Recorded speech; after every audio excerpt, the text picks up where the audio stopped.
Insurance premium गाड़ी चलाने का। अब जो हिसाब से आप गाड़ी चलाएंगे वो हिसाब से इंश्योरेंस प्रीमियम लगेगी, है ना इंटरेस्टिंग। हाँ, तो पहले सुन लीजिए, फिर मैं आपसे लोगों से जानना चाहूंगा किस किस के इंश्योरेंस प्रीमियम ज्यादा भरने को आएगी। तो मोटर इंश्योरेंस को लेकर इरडा ने एक बड़ा ऐलान किया है। इस पर सारी डिटेल्स लेकर हमारे साथ जुड़ रहे हैं हमारे सहयोगी अनुराग शाह। अनुराग, बताइए डिटेल्स क्या, बहुत इंटरेस्टिंग खबर लाए आप। देखिए, काफी बड़ा ऐलान है, भारत के अंदर इसकी शुरुआत हो रही है और 3 चीज जो है आपकी इंश्योरेंस की पॉलिसी से जुड़ी हुई होगी। पे एज यू ड्राइव, यानी जितनी गाड़ी आप चलाएंगे उतना प्रीमियम भरिए। पे हाउ यू ड्राइव, यानी जिस तरह से आप गाड़ी चलाएंगे उस तरह से प्रीमियम भरिए। और तीसरा फ्लोटर पॉलिसी, यानी आपके पास 3-4 अलग अलग व्हीकल है, वो एक कोई बड़ा व्हीकल है जो पूरी फैमिली है केवल वीकेंड पे ही चलाती है, बाकी जो छोटे व्हीकल है वो आप वीकडेज में ऑफिस जाने के लिए इस्तेमाल करते हैं या नहीं करते हैं, तो उन सब की एक फ्लोटर पॉलिसी ली जा सकती है। तो काफी बड़ा डेवलपमेंट है और ये अभी तक जो डेवलप कंट्रीज है, यूरोपियन कंट्रीज में इस्तेमाल किया जाता था, लेकिन इंश्योरेंस रेगुलेटर IRDA ने इसको आज मंजूरी दे दी है और तत्काल प्रभाव से ये लागू हो गया है। यानी तमाम जो इंश्योरेंस कंपनियां हैं वो इसके प्रोडक्ट ऑफर कर सकती है, जिसमें पे एज यू ड्राइव, पे हाउ यू ड्राइव और floater policy. How you drive में यानी आप अगर गाड़ी रात को चलाते हैं, रैश ड्राइविंग करते हैं, आप जो गाड़ी के आपका एक्सीडेंट ज्यादा आपने किया हुआ है, तो इन तमाम चीजों से आपका ड्राइविंग स्कोर कैलकुलेट होगा। अगर ड्राइविंग स्कोर ज्यादा हो गया तो आपको जो प्रीमियम है वो ज्यादा देना पड़ेगा। ड्राइविंग स्कोर अगर लिमिट में है तो आपका प्रीमियम कम होगा। तो जिस तरह से आपका ड्राइविंग स्कोर कैलकुलेट होगा उस तरह से आपका प्रीमियम तय होगा। और आप गाड़ी कम चलाते हैं, यानी केवल आपको वीकेंड में ही गाड़ी का इस्तेमाल करना है, 5 दिन गाड़ी का इस्तेमाल नहीं करना है, फिर भी आपको ओन डैमेज का पूरा प्रीमियम भरना पड़ता है, तो उसको आप कस्टमाइज कर सकते हैं। तो ये गाड़ी चलाने वालों के लिए काफी बड़ा डेवलपमेंट है, जिसमें जिस तरह से आप अपनी गाड़ी का इस्तेमाल करते हैं, कितनी चलाते हैं, गाड़ी कम चले तो कम प्रीमियम लगेगा, कम प्रीमियम किलोमीटर के हिसाब से, अच्छा, दूसरा किस तरीके से how you drive, how you में क्या होगा, मतलब how you drive, rash driving कर रहे हैं, कैसे पता चलेगा?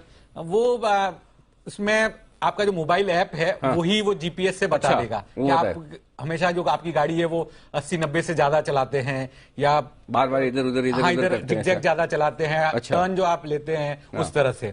तो उसमें 2 विकल्प देगी कंपनियां। एक तो आपका जो मोबाइल ऐप है उसके अंदर ही वो ऑटोमेटेड होगा और बिल्कुल आपको चाहिए एकदम 100% एक्यूरेसी के साथ तो एक डिवाइस आपकी गाड़ी में फिट कर दिया जाएगा और वो डिवाइस पूरी जानकारी देगा कि ये जो गाड़ी है दिन में चली, रात में ज्यादा चली, स्पीड इसकी इतनी मेंटेन थी, वो तमाम चीजें जो है 6-7 पैरामीटर है जो हाउ यू ड्राइव को। और तीसरा आप फैमिली वाला बता रहे हैं, फैमिली वाला बता फ्लोटर पॉलिसी। उसमें क्या होगा? उसमें जैसे 3-4 गाड़ियां की एक ही पॉलिसी, एक साथ। अच्छा, तो प्रीमियम बचेगी इसमें? प्रीमियम बचेगी, क्योंकि अगर आपके पास 3 गाड़ी है और तीनों गाड़ी तो आप एक साथ नहीं चलाएंगे, तो उस हिसाब से जब आप एक गाड़ी जो बड़ी गाड़ी है वो वीकेंड को ही निकलती है तो उसका प्रीमियम उस हिसाब से, और जो बाकी दूसरी गाड़ी है जो आप वीकडे को चलाते हैं तो उसका प्रीमियम इस हिसाब से। तो तीनों की आप एक ही पॉलिसी ले सकते हैं, मतलब बाइक प्लस कार दोनों को। अच्छा, बाइक कार की भी या IRDA ने अपने नोटिफिकेशन में गजब का है, मतलब आसान हो जाएगा, मानना पड़ेगा। इसको इम्प्लीमेंट होने में थोड़ा सा वक्त लगेगा क्योंकि आज से ही ये लागू किया गया। पांडा साहब है ना, देवाशीष पांडा, वो जब से आए उसके बाद एक से बड़े एक फैसले लेते जा रहे हैं। मुझे समझ में आ गया, मैंने कहा कोई तो बड़ा धुरंधर आदमी आया है जो ऐसा डिसीजन। उन्होंने एक और जो टारगेट दिया है इंश्योरेंस कंपनियों को, जो नॉन लाइफ के अंदर जो अभी 2 लाख करोड़ का प्रीमियम है उसको उन्होंने कहा है अगले 5 साल में वो 11 लाख करोड़ होना चाहिए। ये बाकायदा टारगेट दिया। अच्छा, प्रीमियम बढ़ाओ, पेनिट्रेशन बढ़ाओ, जो 1% है GDP का वो 2.5% होना चाहिए। अच्छा, एक मिनट जरा सारे एक्सपर्ट को ले आइए, जरा पूछ लेते किन किन को इससे प्रॉब्लम है कि आप कितनी गाड़ी चलाते हैं, किस तरीके से चलाते हैं, उसके बेसिस पे प्रीमियम डिसाइड की जाएगी। Any problems guys? हाँ, कुणाल जी का प्रॉब्लम। जी कुणाल जी।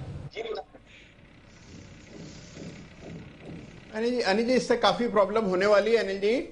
अनिल जी मुझे लगता है कि जो एल्गोरिथम होगी वो गड़बड़ा जाएगी अनिल जी, मेरी ड्राइविंग को देखकर। अनिल जी आपको तो सौभाग्य भी मिला है मेरे साथ बैठने का और मेरे अनुभव करने का। अनिल जी मैं सार्वजनिक रूप से ये कहना नहीं चाहता था, आपने मान लिया, अच्छा किया। सबसे ज्यादा प्रीमियम कुणाल जी की बढ़ेगी। अच्छा, कुणाल भाई साहब क्या गाड़ी चलाता है, बहुत डर लगता है पास में बैठ के, बेल्ट हाथ पैर सब बांध के बैठते हैं हम। और उसके ऊपर अगर कुणाल जी गाड़ी चलाते हुए मैप देखने लगे तो फिर हम बोलते मैं मैप देखूंगा, आप गाड़ी चलाओ।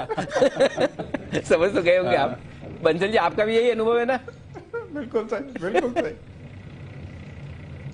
नहीं अनिल जी देखिए, मेरे साथ तो कुणाल जी पूरा ड्राइव करी थी इन्होंने गोवा में, मेरे को एकदम लग्जरी साफ वाली फीलिंग दी थी।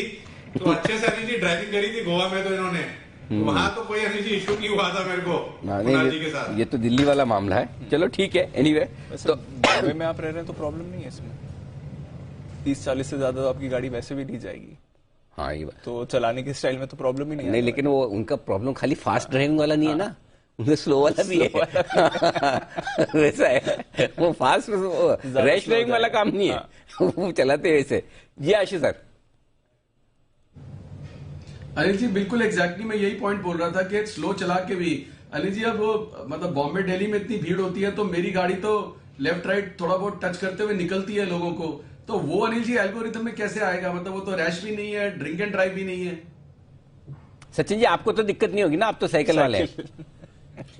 किरण जी। अनिल जी इनफैक्ट यहाँ पर एक चीज ऐड करनी चाहिए कि डैश कैम जो होते हैं वो मैंडेटरी होने चाहिए। बस काफी समय जो एक्सीडेंट्स होते हैं या जो अब हम बात कर रहे हैं फिलहाल रैश ड्राइविंग की, आई थिंक सारी चीजें इसी में कैप्चर हो जाते हैं। तो अगर आप रैश ड्राइविंग कर रहे हो तो आपके कैमरा में वो ऑलरेडी चीज आ चुकी होती है। तो रादर देन एल्गोरिदम, इसके साथ मुझे लग रहा है एक फिल्टर्ड और एक लेयर लगाना चाहिए, डैश कैम मैंडेटरी होना चाहिए हर एक व्हीकल के लिए। तो कैमरा लगाएं तो ताकि और सेफ्टी बढ़े और मॉनिटरिंग भी बेटर हो सके। ये भी अच्छा सजेशन है। चलिए बढ़िया है, लेकिन कुछ न कुछ अच्छा होने जा रहा है, कुछ न कुछ डायनामिक होने जा रहा है। बहुत ही इंटरेस्टिंग खबर लेकर आया अनुराग, मजा आ गया। ऐसे बदलाव होने चाहिए देश में। सर बिल्कुल, हाँ, बहुत प्रोग्रेसिव डेवलपमेंट है वाकई में, जो जैसे चला है वैसे ही होना चाहिए। बढ़िया है। कुछ एक बहुत इंटरेस्टिंग चीज याद आई, जी, वो मैं बाद में अलग से बताऊंगा आपको।